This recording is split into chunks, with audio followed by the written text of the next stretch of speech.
ఇది కేవలం ఒక చీకటి ఒప్పందాలతోని ఈ సబ్సిడీలను ఖతం చేయాలి. ప్రత్యేకించి రైతులకు ఏదైతే ఉచితంగా ఇస్తున్నామో దీని నుంచి తప్పించుకోవాలన్న ఉద్దేశంతో వాస్తవానికి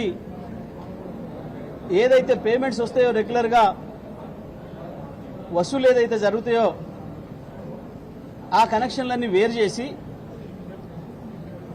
కేవలం సబ్సిడీలు ఇచ్చే కనెక్షన్స్ను వేరు చేసి ఒక పథకం ప్రకారం వాటిని వేరే వాళ్ళకి అప్పచెప్పడం కొరకు పూర్తి ప్రైవేటీకరణ చేయడం కొరకు చేసే కుట్రలో భాగంగానే ఇవాళ ఈ 3వ డిస్కాం ప్రతిపాదన తప్ప ఇంకోటి కాదు. దీని మీద పెద్ద ఎత్తున యుద్ధానికి సిద్ధం కావాలి తప్ప రైతాంగం మీరు ఊరుకొని కూర్చుంటే మాత్రం మార్గం లేదు. ఈ ప్రభుత్వం ఇదే పద్ధతిలో దుర్మార్గంగా ముందుకు పోతుంది. ఇంకొకటి కూడా దీని ద్వారా రైతాంగం ప్రధానంగా తెలుసుకోవాల్సింది, మీకు ఇప్పుడున్న లైన్మెన్లు అందరూ పోతారు, కేవలం మండలానికి ఒక్కరు లేదా ఇద్దరు, పెద్ద మండలం అయితే ఇద్దరు, చిన్న మండలం అయితే ఒకరే లైన్మెన్ ఉంటాడు.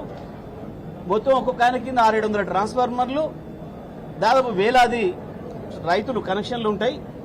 మరి ఒక్కొక్క లైన్మెన్ ఏ ఊరికి రావాలి, ఎవరు ఫోన్ చేస్తే రావాలి పవర్ పోతే.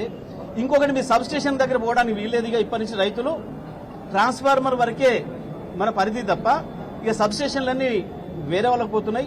గతంలోనే ఈ ముఖ్యమంత్రి అసెంబ్లీలో మాట్లాడినట్టు తండ్రి చచ్చిపోతే నీళ్లు పెట్టుకోవడానికి కూడా కరెంట్ లేకపోతే నేను ఏఈకి ఫోన్ చేసి డీఈకి ఫోన్ చేసి నేను కరెంట్ తెచ్చుకున్నా స్నానం చేయడానికి అని చెప్పి చెప్పిండు.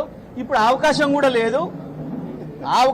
లేదు, ఇప్పుడు వాళ్ళ నాయన సరే పాపం చచ్చిపోయింది కానీ బతుకుంటే వాళ్ళ నాయన చచ్చిపోతే ఇప్పుడు మళ్ళా నీళ్ళు ఇవ్వమని చెప్పి అడగడానికి డీని అడగడానికి కూడా లేదు. ఇప్పుడు అటువంటి దుర్మార్గమైన చట్టాన్ని తీసుకొస్తున్నాడు ఇవాళ ఈ డిస్కమ్ అనేది, రైతు డిస్కమ్ అనేది. ఇది రైతులకు ఉరివేసే డిస్కమ్ తప్ప ఇంకోటి కాదు.